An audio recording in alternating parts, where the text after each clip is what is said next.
Muchas gracias, Pablito.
Hola compañeros, buenas tardes. Buenas tardes, licenciado. Buenas tardes, licenciada. Buenas tardes, licenciada. Yo creo que ya estamos la mayoría. No sé si me pueden confirmar si me escuchan bien. ¿Se escucha correctamente? Se le escucha bien, licenciada. Buenas tardes.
Muy buenas tardes, compañeros.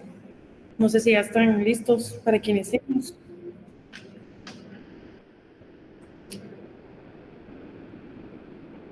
¿Será que alguien me puede confirmar si me escucha? Sí, Ligna, se le escucha. Escuchamos, licenciada. Sí, licenciada, se le escucha muy bien.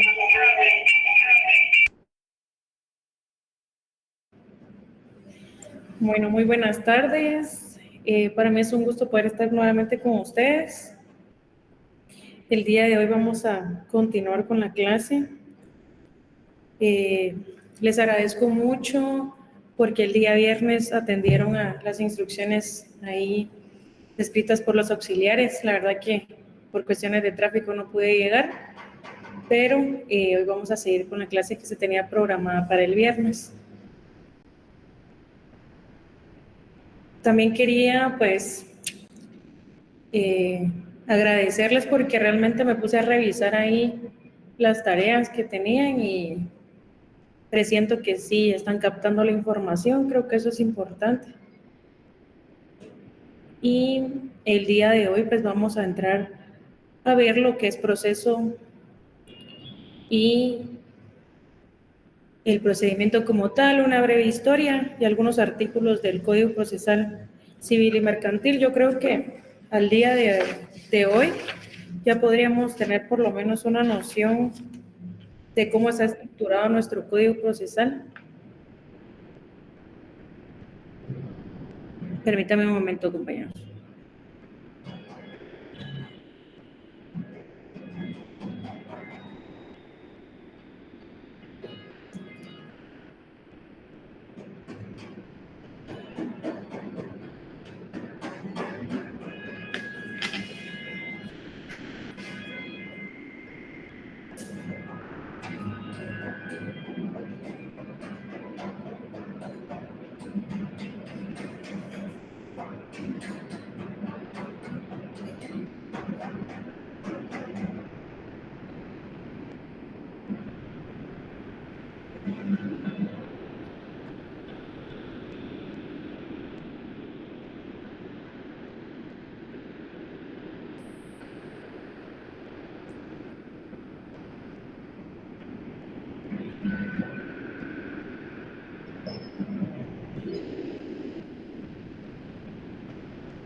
Chicos, solo hay un par de fallas con el tema del correo institucional de la Liga, entonces ahorita no tarda en ingresar. Disculpen los inconvenientes.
Bueno, pues sí, compañeros, perdonen la demora.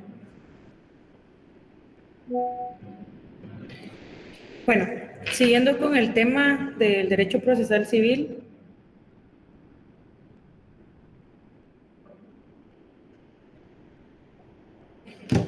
el día de hoy, creo que la última vez, bueno, el viernes, recibimos la tarea para que tuvieran una idea de los conceptos generales en cuanto al proceso y los procedimientos.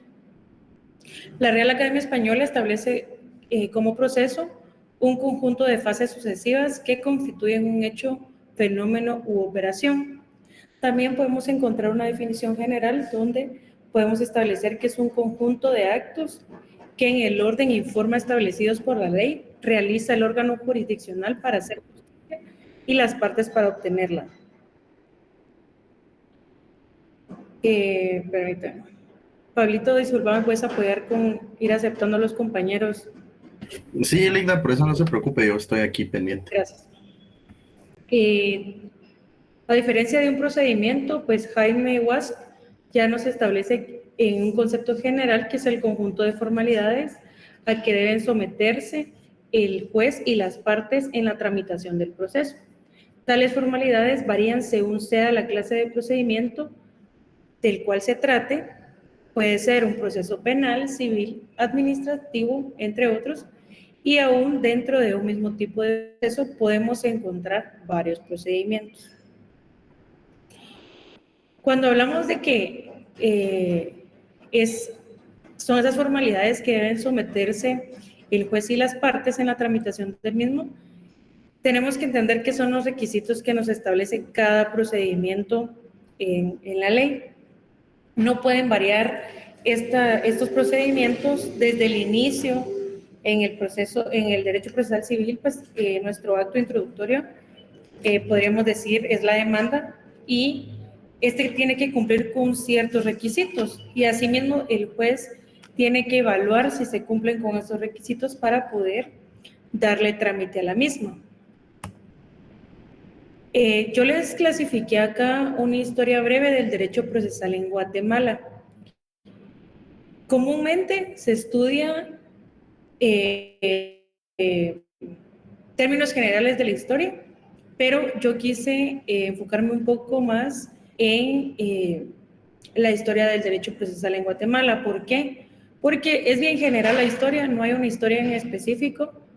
Sí hay bases específicas, pero no es como en el derecho civil, que tenemos una breve historia de derecho como tal. Sin embargo, en el procesal, Mario Farfán establece de que no existen estudios como tal tan establecidos en cuanto a la historia del derecho procesal en Guatemala.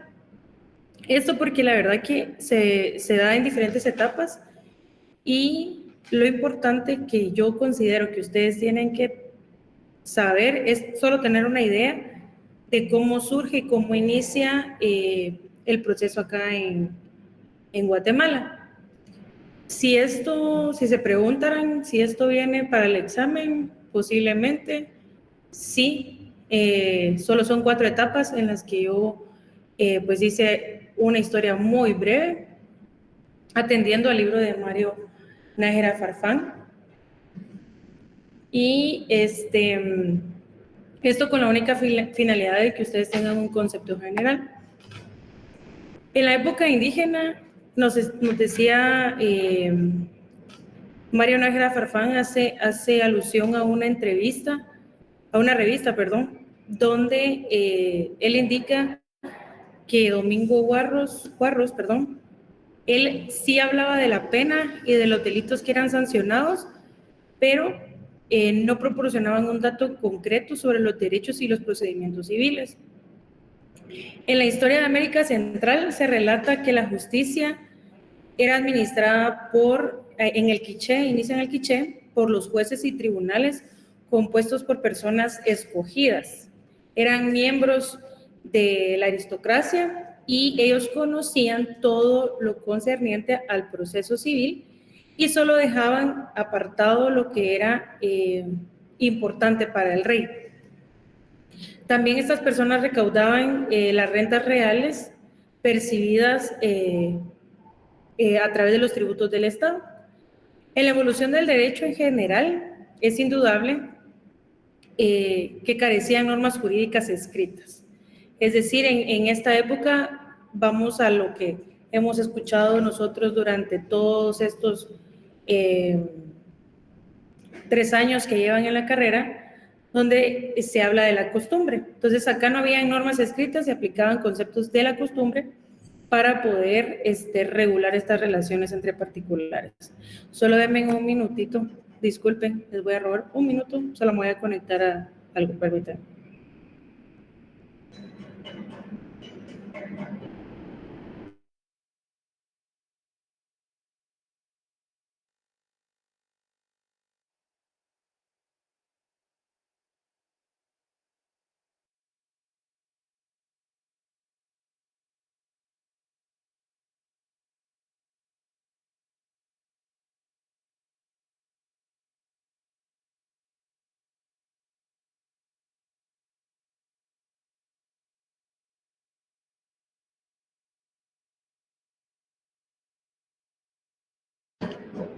Bueno,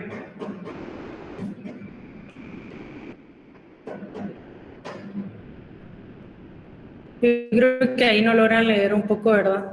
Se los voy a acercar, porque son letras muy pequeñitas. Bueno, acá en la época indígena, como les mencionaba, pues la justicia era impartida o era administrada por jueces y tribunales compuestos por personas escogidas entre los miembros de la aristocracia. Ellos también se encargaban de recaudar estas rentas reales. Luego, en la época de la colonia, surgen las primeras leyes especiales en América sobre los procedimientos judiciales y la administración de la justicia, a cargo del Consejo de Indias. Esos conceptos, tal vez en algún momento alguien los ha leído y los ha escuchado. Si es de su interés, pues lo puede buscar a título personal para que usted tenga una noción de qué es. Yo no quiero profundizar mucho porque la verdad considero que esos no son conceptos generales que se deben de manejar. Entonces, el Consejo de Indias es todo lo relacionado a la creación de audiencias. Se creó un juzgado de provincia en el cual uno de los oidores se constituía en una plaza pública 2 veces por semana y escuchaba las demandas y las pretensiones que tenían las personas y sus fallos eran apelables ante la audiencia. Desde ahí, desde la época de la colonia, ya existía, podemos decir, un recurso de apelación. Luego, en la época de la colonia, existía una instancia que estaba a cargo de los alcaldes y el rey Felipe II, quien nombró a los oidores como jueces de provincia para que conocieran las causas civiles. Luego, en la época de la independencia, surge la Asamblea Nacional Constituyente del Estado de Guatemala el 17 de junio de 1827. En esta se emitió la Ley Orgánica de la Corte Superior de Justicia y del Tribunal de Segunda Instancia. Si podemos evaluar, no sé si ustedes recuerdan, tenemos una instancia, primera y segunda instancia. Anteriormente, antes de la época de la independencia, solo se conocía una instancia y sí se conocía el recurso apelable, pero ya en la época de la independencia ya venimos a conocer la segunda instancia.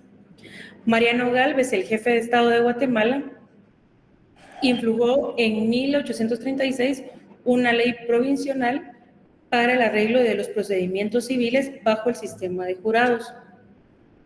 Luego, en la época moderna, yo creo que acá es donde es un dato que sí posiblemente les vaya a examinar, es, por ejemplo, lo que me interesa de esta parte es que en 1960 Mario Aguirre Godoy, Carlos Enrique Peralta Méndez y José Morales Tardón fueron contratados para que redactaran el proyecto del nuevo Código de Procedimientos Civiles. Eso es importante porque cuando uno lee el libro de Mario Farfán, él establece y dice, no es solo agarrar como ahora lo hemos visto en el Congreso, que solo agarran una ley, se inventan un procedimiento y dicen, bueno, démosle, publiquémoslo.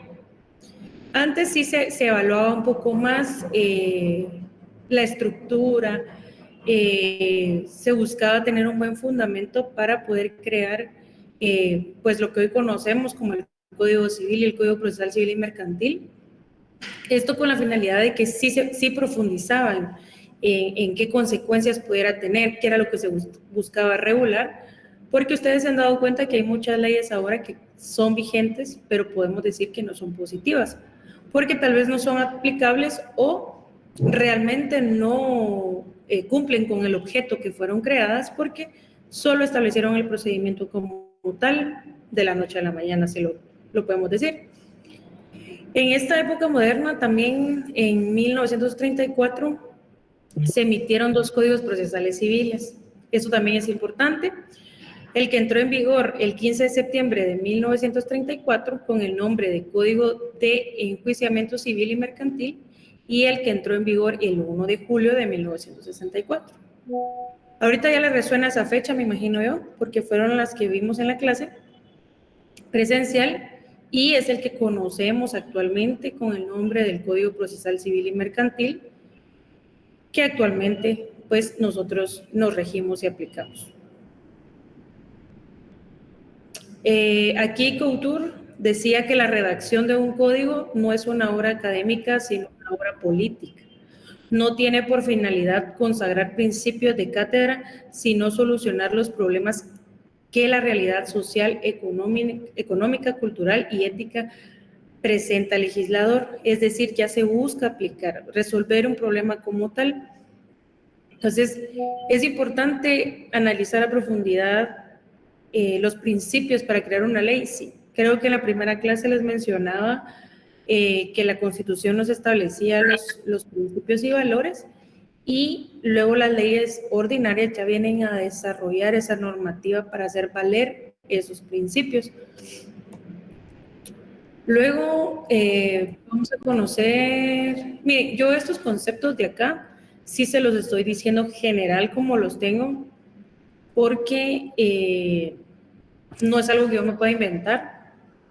Lo que sí vamos a ya ver un poco más a detalle son ya los procedimientos como tal. Y aquí tenemos una definición de derecho procesal. Mario Efraín Nájera Farfán define como un conjunto de normas jurídicas que regulan la organización del Poder Judicial y fijan los actos, procedimientos y formalidades a que deben someterse tanto el órgano jurisdiccional como los particulares para la actuación y ejecución de la ley. También podemos entrar a ver una definición de derecho procesal civil y mercantil, que se define como una rama del derecho privado que estudia el conjunto de normas jurídicas y principios que regulan el desarrollo, contenido y eficacia del proceso civil. Efectivamente, nosotros encontramos ese desarrollo y contenido en estas dos leyes que tenemos, en estos decretos ley, donde nosotros podemos ver de forma ordenada los procedimientos, las definiciones que nos dan las instituciones. Creo que cuando ustedes lleguen a estudiar su fase privada, se les va a facilitar, eso espero, estudiar la fase privada. ¿Por qué? Porque son el Código Civil, el Código Procesal Civil y Mercantil, y todavía me atrevo a decir el Código de Comercio, tienen un desarrollo muy ordenado, tienen un orden muy lógico, donde ustedes pueden ir aprendiendo para, no solo para la fase, sino también para la vida, y ustedes poder conocer bien la ley. La verdad que son para mí las leyes ordinarias más ordenadas que existen, porque sí empiezan desde la clasificación. Por ejemplo, el Código Civil nos clasifica exactamente cómo se identifica a la persona, cómo se clasifica a la persona. El Procesal Civil y Mercantil ya nos establece las definiciones, las instituciones y los procedimientos como tal y qué requisitos debe cumplir. No hay pierde para que usted pues se abrume y diga un día, ay no, me cuesta. Claro, hay personas que se les facilita el área pública y a otros el área privada, pero es importante que usted tenga en mente de que algo que se le puede facilitar es el área privada, porque tiene una estructura o un orden lógico y no es como, sí es abundante, pero ordenado, a diferencia del área pública, pues es mucho contenido y considero yo que no es tan ordenado. Eso uno lo va adquiriendo, lo va viendo conforme va practicando ya en el ejercicio profesional. La estructura del Código Procesal Civil y Mercantil. Si alguien me la quiere decir, puede decir su nombre. Y la verdad que considero que si se la sabe, la pueden decir sin... Lo hago para que ustedes se la vayan memorizando, porque esa sí va a ser objeto de evaluación, la estructura, porque sí necesito, bueno, no necesito, sino que usted tiene que manejarla para que pueda manejar bien su ley. No sé si alguien quiere participar.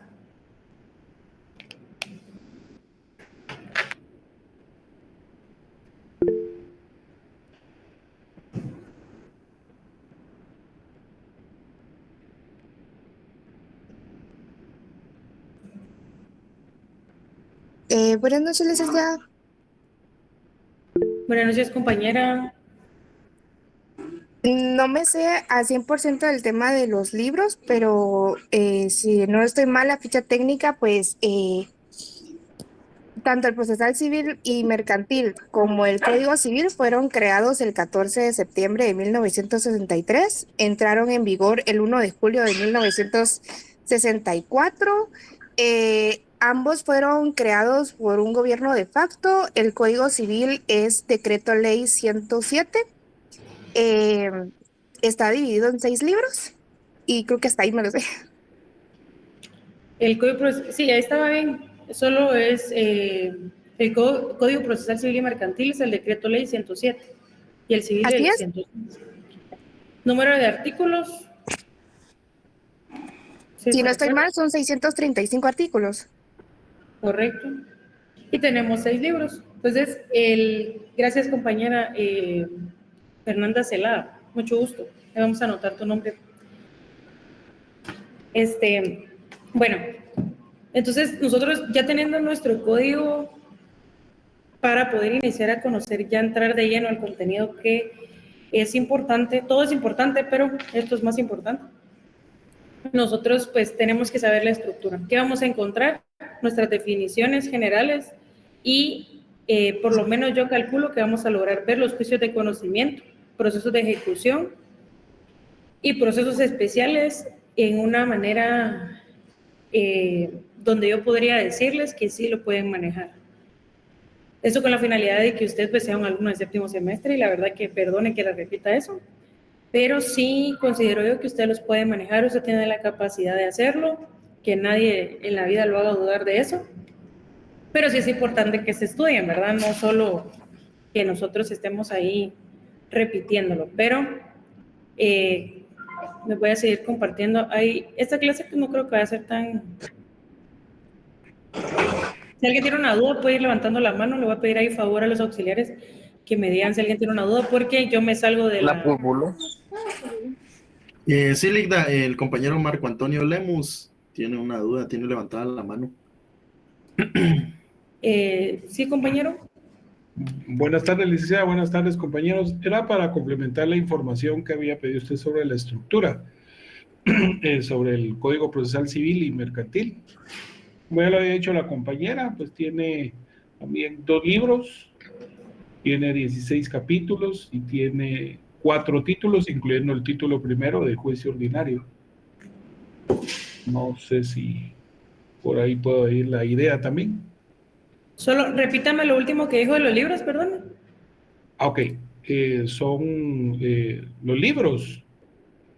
Ajá. No, dije títulos. Tiene 4 títulos y un título 1 de juicio ordinario, que está hasta atrás. Perdón. Tiene, perdón, el título de juicio oral también. O sea, usted ya está clasificando de cada libro los juicios que contiene, de los juicios de conocimiento. Pues es en mi archivo que yo tengo, tengo ese dato. No, sí está bien. Miren, lo importante es, por ejemplo, ¿verdad? El libro 2 nos habla de los juicios de conocimiento y ya se clasifican ahí en juicio oral, juicio ordinario y el juicio sumario, que son los de conocimiento. Eso ya se divide, ya tienen los títulos diferentes, pero está muy bien. La verdad que eso, como les digo, es para que lo vayamos nosotros manejando, no necesitamos decirlo todo con exactitud, pero es importante saber, por ejemplo, juicios de conocimiento, tenemos juicio oral, juicio ordinario, juicio sumario, ¿sí? O sea, tienen que saber la clasificación porque, digamos que en el examen les pregunte, enumere o enliste los juicios de conocimiento, usted tiene que recordarse cuáles son. Juicio oral, juicio ordinario, juicio sumario. Por si yo les pregunto los procesos especiales, ya enlistan los procesos especiales, ¿sí? Pero así de término general, ficha técnica, libro 1, disposiciones generales, libro 2, juicios de conocimiento, libro 3, procesos de ejecución. No sé si ahí estamos claros, para que no se vayan a confundir mucho, porque sí, apréndanse la ficha así, con el título del libro, y ya para cuestiones de examen sí vamos a clasificar cuáles son los procedimientos que establece cada uno de los procesos. Entonces, no sé, gracias compañero Marco Antonio Lemos por la participación. Ahí vamos a anotar su nombre. La verdad que yo sí voy a tomar en cuenta la participación, porque recuérdese que usted tiene que empezar a desarrollar también esa habilidad de poder expresarse en público. Es difícil, la verdad que créanme que a veces uno en las audiencias también se pone nervioso, incluso hasta para las clases, ¿verdad?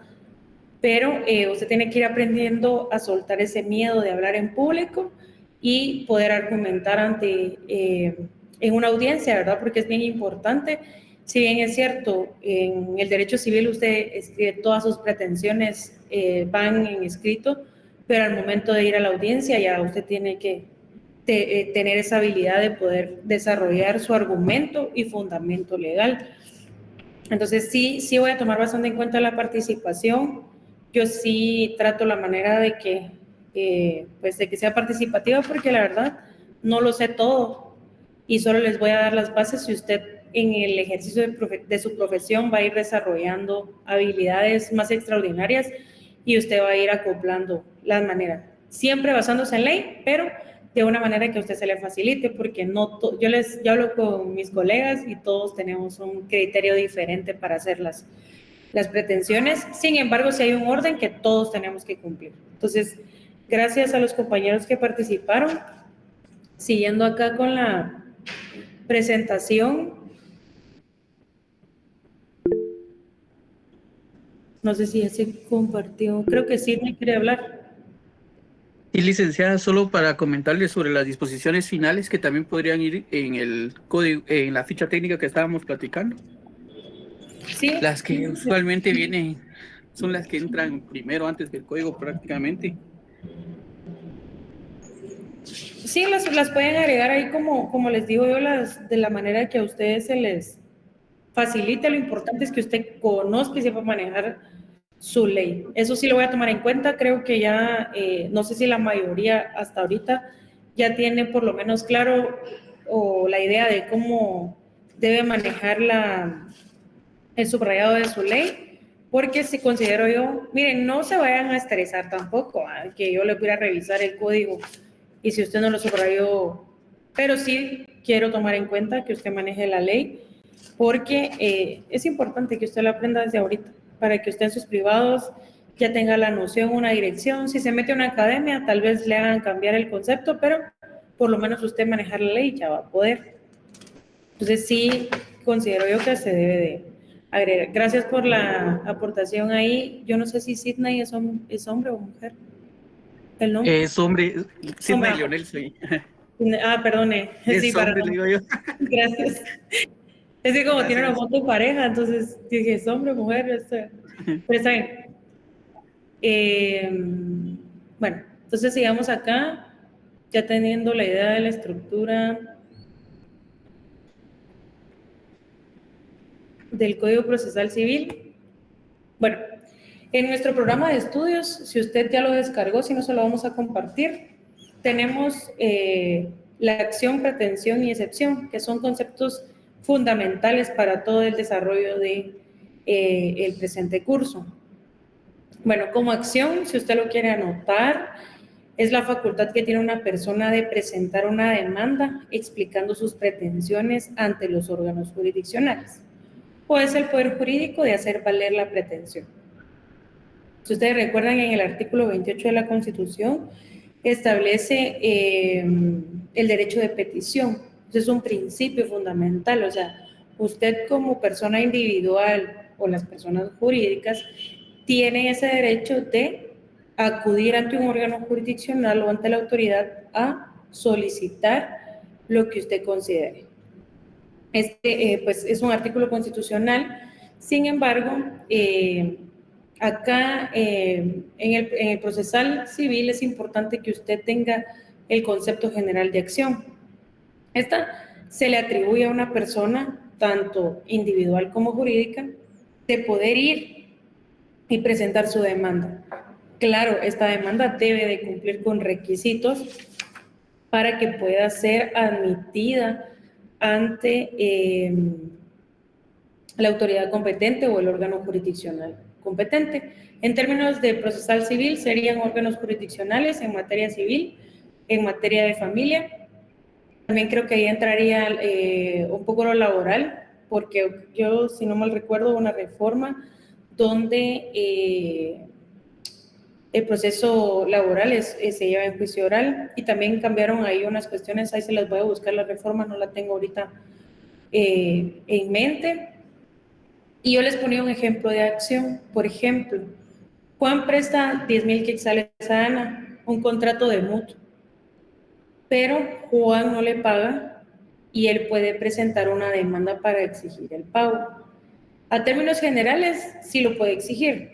Si ya nos vamos a los requisitos que debe cumplir un contrato de mutuo, se deben de cumplir con esos requisitos, ¿verdad? O por lo menos tener un contrato, yo no me recuerdo si el contrato de mutuo puede ser mixto o solo es solemne, pero creo que se puede hacer mixto porque la ley establece que cuando es un bien inmueble sí debe de ser en escritura pública, porque estamos hablando de un bien inmueble. Si es un bien mueble, sí se puede hacer en un contrato privado, si lo podemos ver así, para poder reclamar esta exigencia del pago. Pero realmente entraría un reconocimiento de deuda que podría ser Ana a su favor en contra de Juan para poder reclamar el pago del mismo. Yo les ponía un ejemplo así pequeño, no se preocupe, esto lo vamos a ver más adelante ya con el contrato como tal y con el procedimiento establecido en la ley para poder reclamar esa pretensión. Entonces, estas definiciones usted solo se las debe aprender para manejarlas y para que a futuro podamos ir entendiendo las pretensiones que se tienen. La acción procesal, ya nos damos acá una definición de acción procesal. José Becerra Bautista, él es un distinguido procesalista mexicano y él manifiesta que la acción es un derecho subjetivo. Procesal, distinto del sustancial, o sea, es un derecho que tiene la persona. ¿Se recuerdan lo que hablábamos en la clase presencial del derecho subjetivo? El derecho subjetivo es ese que nos da a nosotros el derecho de gozar y disfrutar o de reclamar ese derecho o la violación de ese derecho. Consiste en la facultad de pedir ante los órganos jurisdiccionales su intervención para la aplicación vinculativa de una norma abstracta en un caso concreto. Por todo acá, en procesal civil, sí debe haber intervención del juez. Ya, no sé si ustedes recuerdan, pues hay una clasificación de esos actos que sí puede hacer el notario, pero siempre va a haber intervención de un órgano jurisdiccional. Por ejemplo, un proceso sucesorio intestado. El notario puede iniciar todas las actuaciones, sin embargo, debe acudir casi en la etapa final del procedimiento, en la fase administrativa, notarial, se solicita la intervención de la Procuraduría General de la Nación, de la PGN, para que ellos se pronuncien en cuanto y puedan revisar si el notario cumplió con todos los requisitos que establece la ley. Entonces, sí es necesario la intervención del órgano vamos a poner así, de un tercero, veámoslo así, está la persona que solicita la pretensión, en contra de quién, y la persona que debe de verificar que existan esos requisitos. Entonces, están los jueces en los procedimientos ordinarios, en los orales también interviene el juez, y en la jurisdicción voluntaria, pues ya son instituciones del Estado que verifican que se cumplan esos requisitos. ¿Por qué debe de existir? Porque si no pasan aquellos casos que tal vez usted en algún momento escuchó cuando daban adopciones ilegales, porque los notarios podían intervenir de esa manera, pero es un procedimiento que ya no se le permite al notario porque se daban adopciones ilegales. Entonces sí es necesario que nosotros como personas individuales podamos reclamar ese derecho ante una persona superior, si lo quieren ver, para que pueda intervenir para ver si se vincula a la otra persona, porque usted puede decir, a mí me debe, por ejemplo, yo puedo decir, a mí me debe Pablito, me debe a mí 100,000 quetzales, pero si no tengo un documento que lo acredite, no puedo yo vincularlo a un proceso como tal. Entonces, por eso que usted en el ejercicio de su profesión debe de tener cuidado cuáles son, conocer primero los procedimientos y los contratos para que usted le dé una asesoría a su cliente, que si bien es cierto, ahorita celebró el contrato, pero usted tiene que tener el alcance de verificar qué puede provocar a futuro usted en contra de su cliente. Yo he visto en la práctica un ejemplo que me resuena mucho. Fíjense que se da porque el notario constituye una sociedad anónima y el registro mercantil presenta yo no me recuerdo cómo se dice la palabra, pero inscribe la sociedad de forma provisional, porque antes sí se daba de forma provisional, y solicita que subsanen un error de fondo, porque ellos aportaron, las personas que constituyeron la sociedad, aportan un bien inmueble y ese bien inmueble se identifica de forma incorrecta. Con un número que le cambien, no es el bien inmueble, no es el registro del bien inmueble. Entonces, se registra de forma provisional y como las partes no estaban dentro del país, viene el notario y facciona un testimonio de forma transcrita. Yo ahorita no me recuerdo el nombre de esa clase de testimonio, pero lo transcribe y lo manda al registro mercantil para que le den la inscripción definitiva a la sociedad. Se inscribe la sociedad. ¿Y qué pasa cuando ellos querían, yo no me recuerdo si la solicitud de ellos fue liquidar la sociedad o querían enajenar uno de los bienes? Algo así me recuerdo. Cuando se viene a ver todo eso y se pide, el notario falleció y como él solo transcribió el testimonio y lo mandó, cuando se pide, ahí en Torre de Tribunales está el Archivo General de Protocolos de Notarios Fallecidos. Cuando un notario fallece, debe de entregar su depositario la colección ordenada de las escrituras y entregarlas al Archivo General de Protocolos. Pero el de notarios fallecidos está en la zona 1 y en Torre de Tribunales, al lado derecho donde está la corte, en el sótano. Se pide la escritura, el testimonio de esa escritura, y viene el director del archivo y dice, mire, no le podemos extender el testimonio porque las partes nunca dieron su consentimiento, o sea, nunca firmaron, y el notario tampoco. Entonces, ¿se necesitaba el testimonio? Sí. ¿Provocó un perjuicio a las personas? Sí. Entonces, usted como notario debe, o como profesional, futuro profesional, debe entender los conceptos que maneja la ley para que usted no asesore de forma mal o que vaya a perjudicar a su cliente. Al final, este caso, yo no me recuerdo en qué, ya no sé en qué paró porque se quería pedir algo de la sociedad y el caso se le pasó a otro profesional con más trayectoria, no porque yo no lo pudiera hacer, sino porque los clientes querían hacer cosas anómalas ahí.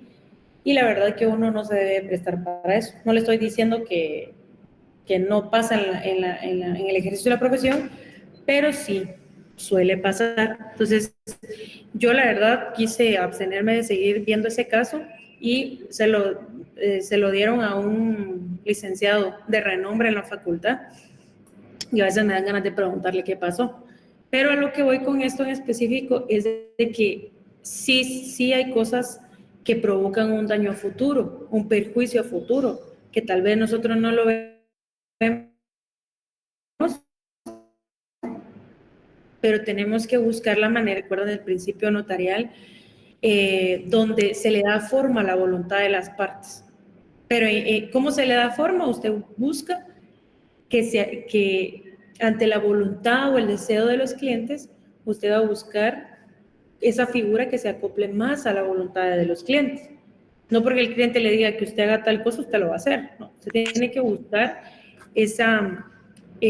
moldear esa voluntad a lo que la ley establece, a lo que la ley permite, con ánimo de poder garantizar a futuro que no se provoque un perjuicio a las personas, porque pasan estas cosas y las personas, pues imagínense una sociedad, creo que esa tenía 20 años aproximadamente, y le viene a causar un gran perjuicio, pero eso también les digo, el karma bueno y malo existe, porque ellos incorporaron el bien inmueble que lo habían hipotecado con la finalidad de que no pudieran hacer el reclamo de ese bien.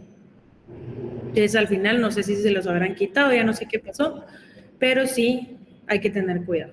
Bueno, para entender un poco la acción procesal, nuestro Código Procesal Civil y Mercantil sí nos establece la capacidad procesal en el artículo 44. Si usted tiene su ley, lo puede ir a leer, y nos establece que la capacidad procesal tendrá capacidad para litigar las personas que tengan el libre ejercicio de sus derechos.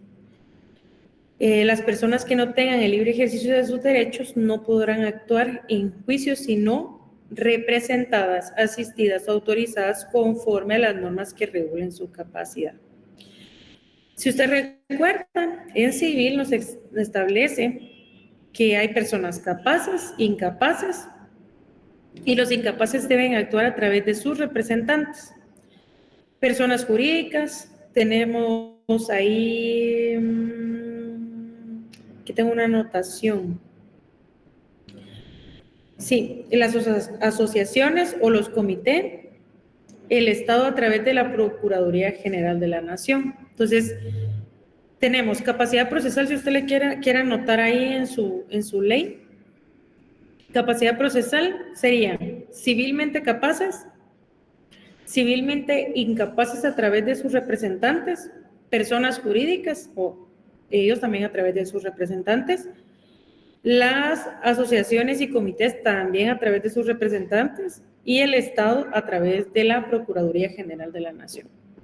Estas personas pues pueden intervenir en un proceso o pueden ser asistidas, porque recuérdese que yo puedo ser civilmente capaz, pero si no tengo el tiempo, puedo acudir a una forma de mandato, ya sea judicial, especial, general, dependiendo cuáles sean esas, el derecho que yo quiero reclamar y las atribuciones que yo quiero conferir a través del mandato. Y el artículo 61 que nos establece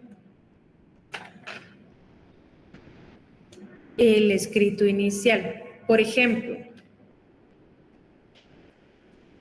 si usted quiere iniciar una demanda, usted va a ir al artículo 61 y va a leer lo que establece el escrito inicial. Si usted me dicen, si no voy muy rápido, si están en el código, porque hay anotaciones que les pueden servir. La primera solicitud establece la ley que se presenta a los tribunales de justicia contendrán lo siguiente: designación del juez o tribunal a quien se dirige. No les puse un ejemplo de un memorial ahorita porque en la siguiente clase, yo sí quiero, bueno, cuando sea presencial, voy a llevarles un casito y vamos a establecer estas partes que debe llevar el escrito inicial. Eso no se lo inventa usted lo establece, lo pone, lo escribe, perdón, en su memorial porque lo establece la ley. Entonces, ¿cómo va a hacer usted su acción procesal o su pretensión? La va a hacer valer a través de un escrito inicial. El encabezado llevaría la designación del juez o tribunal, no sé si alguien ya ha hecho algún memorial, pero ¿a quién se dirige usted? Tiene que ponerla porque al momento de presentar usted su escrito, su demanda, se designa a dónde va a ir distribuido. Por ejemplo, si fuera familia, en familia hay, ya es juzgado pluripersonal, entonces puede ir con juez primero, segundo, tercero. Entonces usted le tiene que poner ahí la designación del juez o tribunal a quien se dirige. Entonces ellos ya establecen a quién le va a corresponder, si al primero, al segundo o al tercero. Nombres y apellidos completos del solicitante o de la persona que lo representa, su edad, su estado civil, nacionalidad, profesión y oficio. Eso debe ir cajonero, si lo quiere ver así.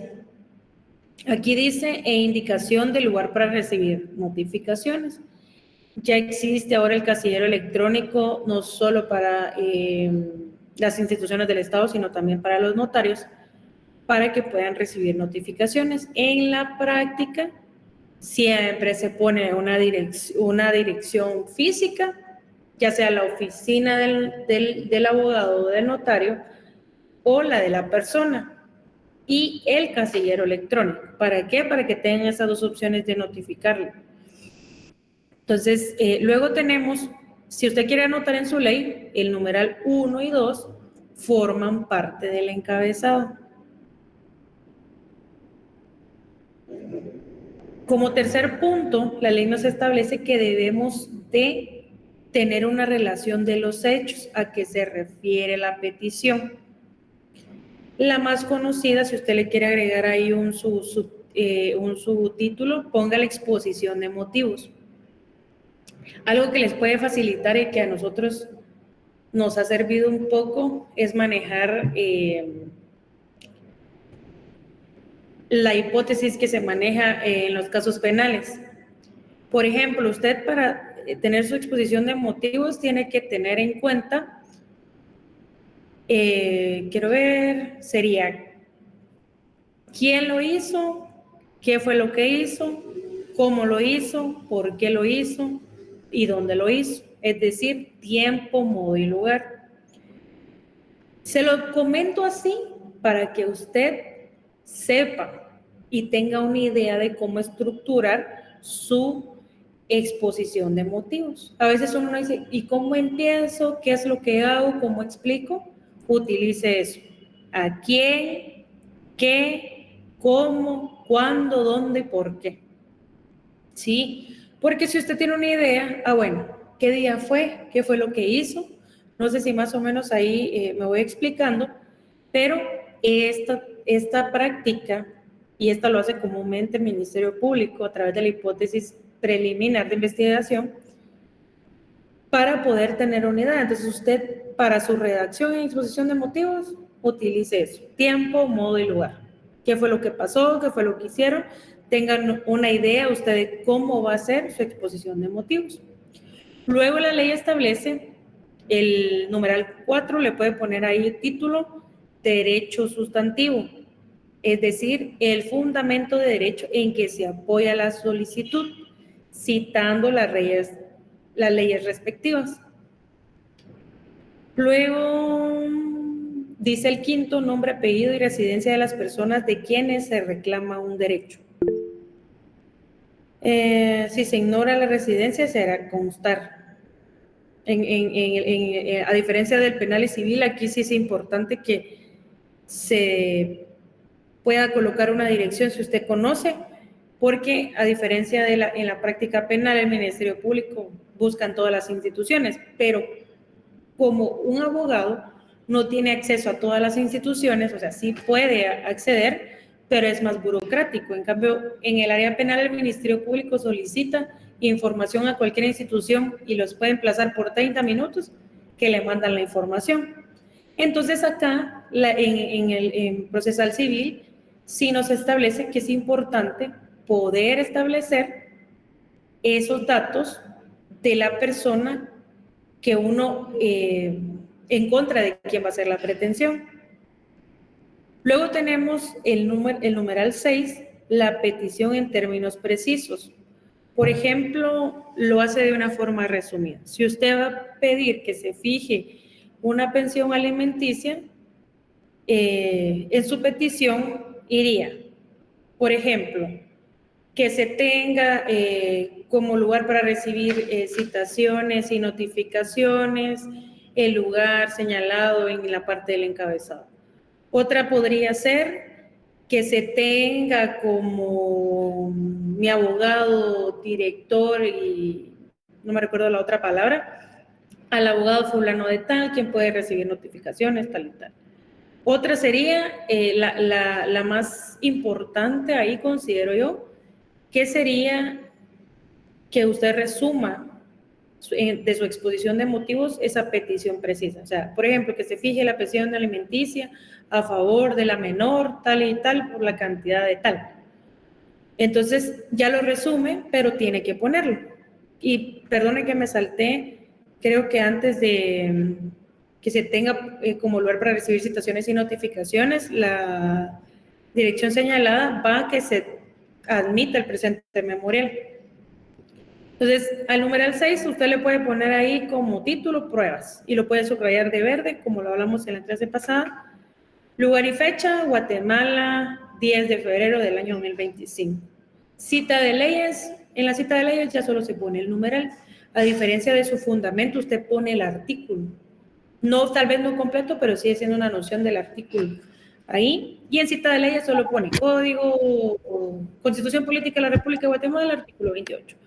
Y pone el fundamento de la fijación de pensión alimenticia, lo que lleva los alimentos, todo eso. Luego firma del solicitante y del abogado colegiado que lo patrocina o que lo representa en ese momento, y el sello del notario. Cuando usted sea notario, usted va a sentir chilero cuando saque su sello y firme su primer memorial o su primera auténtica. Eso es bonito, la verdad. Entonces, este escrito inicial es el que usted tiene que utilizar para poder formular su demanda. Son los requisitos que debe de cumplir. Esto no es opcional. Usted tiene que hacerlo con ese orden. Y en el juzgado a veces, si son de, no puso la cita de leyes, no, y por cualquier cosita se lo andan buscando para rechazarlo. Honestamente hay unos que sí. Otros que dicen, mire, subsane, haga esto, pero hay otros que no. Entonces sí es importante que se pueda tomar en cuenta. Esto del escrito inicial se los di de una vez porque vamos a ver algo más adelante. Luego, ¿hay elementos de la acción? Sí hay elementos, sí van a ser, esta parte sí va a ser para examen. Pues, Armando Porras López enlista estos elementos de la acción. La acción debe de estar conformada por un actor quien inicia la acción por medio de una pretensión o reclamación ante el órgano jurisdiccional competente. Actor podría ser una persona individual o una persona jurídica. El demandado, es decir, la persona contra quien recae la acción, es decir, a quien deseamos nosotros que se le reclame esa pretensión. ¿A quién le asiste el derecho de defensa? Sí, toda persona que es acusada le asiste el derecho de defensa regulado en el artículo 12 de la Constitución Política de la República de Guatemala y el artículo 17 de la presunción de inocencia. O sea, la persona puede venir y reclamar y decir, mire, a mí me asiste el derecho de defensa y todo lo que está diciendo la parte demandante no es cierto. El interés de la acción, puede ser económico, moral. Era lo que les decía en la parte de exposición de motivos, usted va a poner ahí qué es lo que le interesa, qué es lo que quiere. La causa de la acción, hecho o acto jurídico que nace de una relación jurídica. Esos elementos son fundamentales. Usted no se afane en aprendérselos de memoria, sino solo de entenderlos, pero sí por lo menos tal vez enlistarlos en el examen. Es importante que usted sepa qué es lo que nos dice cada uno de ellos y tampoco literal como está aquí en la diapositiva, sino que usted pueda entender a qué se refiere. Naturaleza jurídica de la acción es el poder, atribución, derecho o potestad que tiene toda persona individual o jurídica de reclamar al Estado la jurisdicción requiriendo un derecho que le asiste concreto determinado. Lo de la jurisdicción lo vamos a entender más adelante. Y nos establece que es la pretensión para obtener como resultado del proceso, el cual termina mediante la solución de la controversia planteada ante el órgano jurisdiccional por intermedio de la sentencia pegada a derecho. O sea, la naturaleza jurídica de la acción solo es el poder, atribución y derecho que tiene una persona de reclamar ante el Estado que se pueda verificar o ver esa pretensión que él tiene. ¿Y cuál es el resultado que tiene? Una sentencia o el resultado de una controversia. No todos no todos los procesos terminan en una sentencia, sino que se pueden resolver en una conciliación, dependiendo del tipo de proceso, para que se pueda terminar la controversia planteada.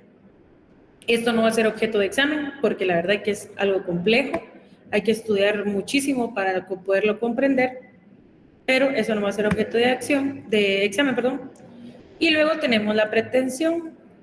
Cuando usted va a accionar ante un órgano jurisdiccional, lleva una pretensión. ¿Sí? ¿Qué es lo que quiere la persona?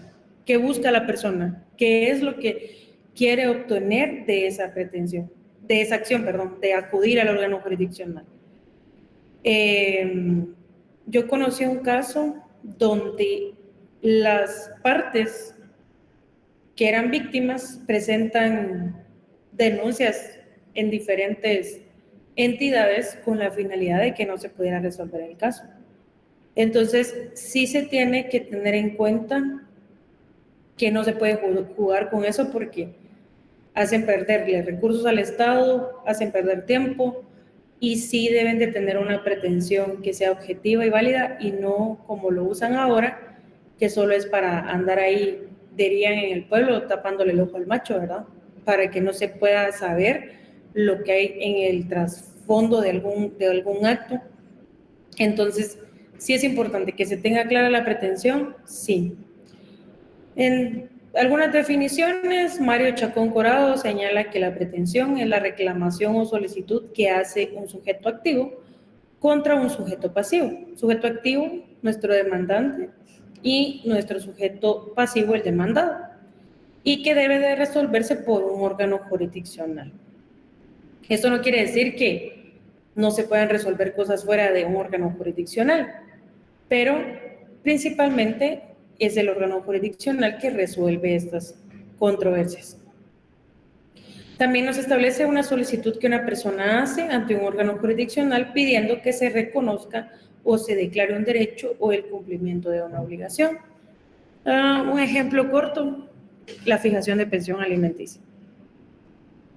Por ejemplo, tengo aquí, les puse un ejemplo yo, Brenda acuerda la construcción de su casa con la desarrolladora Urbania, pero dicha desarrolladora no cumple con la construcción de su casa. El artículo 337 establece las obligaciones de hacer, es decir, ella solicita el servicio, paga por el servicio y no le construyeron su casa. Entonces ella puede solicitar ante el órgano jurisdiccional que dos cosas, que hagan la construcción de su casa o que le paguen los daños y perjuicios porque ella perdió, puede ser dinero o perdió tiempo esperando que le construyeran su casa. El artículo 51 establece la pretensión procesal, donde es, pues, si usted le quiere agregar ahí arriba, ponga el ejercicio es el ejercicio de la acción. Puede ser parte del proceso, quienes tengan el interés o cualquier persona individual o jurídica. La pretensión procesal se le atribuye a diferentes personas, la individual o la jurídica o quien tenga un interés en ella. No solo a la persona afectada, sino que si yo conozco, por ejemplo, yo quiero reclamar un derecho de mi abuelita porque ella no puede, no tiene conocimiento, se puede hacer. En la ley establece la pretensión procesal, es la persona que pretenda hacer efectivo un derecho o que se declare que le asiste. Puede pedirlo ante los jueces en la forma prescrita en este código y nos dice en el segundo párrafo, para interponer una demanda o contrademanda es necesario tener interés en el mismo. Bueno, entonces la pretensión no es nada más que hacer valer su derecho y poder explicar qué es lo que quiere usted. ¿Qué pretende usted con demandar a alguien? El cumplimiento de la obligación, que le paguen por ese incumplimiento, daños y perjuicios. Esa es su pretensión. ¿Qué es lo que espera usted? Si solo lo va a demandar para asustarlo, mejor no demande a nadie. Usted tiene que saber que si usted inicia un procedimiento, tiene que buscar ya sea el resultado para conciliar o para que se le sentencie a la persona. Con estas cosas no se juega, sí se da en la práctica que ponen demandas en contra de las personas o denuncias. Hay gente que ni agota la vía civil y ya se va a denunciar al Ministerio Público por tal de asustar a las personas. No haga eso, esas son malas prácticas. Considero yo que solo hacen perder tiempo, recursos, le hace gastar a su cliente el doble de dinero y creo que hay que ser por lo menos lo más honesto que se pueda. Entonces, la pretensión es eso, esto sí lo tiene que saber manejar usted, porque es una declaración de voluntad que usted tiene ante el órgano jurisdiccional en contra de alguien, qué es lo que espera, tiene que tener y llevar explícito qué es lo que usted pretende con esa demanda. No puede solo pretender y no decir, bueno, ¿qué es lo que quiero? No, tiene que saber qué es lo que quiere. Elementos de la pretensión. La acción procesal se compone de 3 elementos. Creo que ya vamos a terminar. Los sujetos quienes ejercen la acción y a quienes se dirige. El objeto, el efecto que se pretende lograr mediante la acción. Era lo que les decía. ¿Qué pretende usted? Pretende que le paguen daños y perjuicios, que construyan su casa. ¿Qué es lo que desea? La causa o invocación de un derecho presunto. El fundamento de la acción y el derecho que se busca proteger. Es decir, usted va a buscar lo que mencionábamos de la propiedad en la otra clase. El derecho que busca proteger es su derecho a la propiedad, que nadie venga y usurpe su propiedad, ¿sí? Entonces, tiene que llevar esa causa para que se pueda hacer valer la pretensión. Creo que vamos a dejar para la otra clase las excepciones. Las excepciones son importantes, que las debemos manejar y conocer.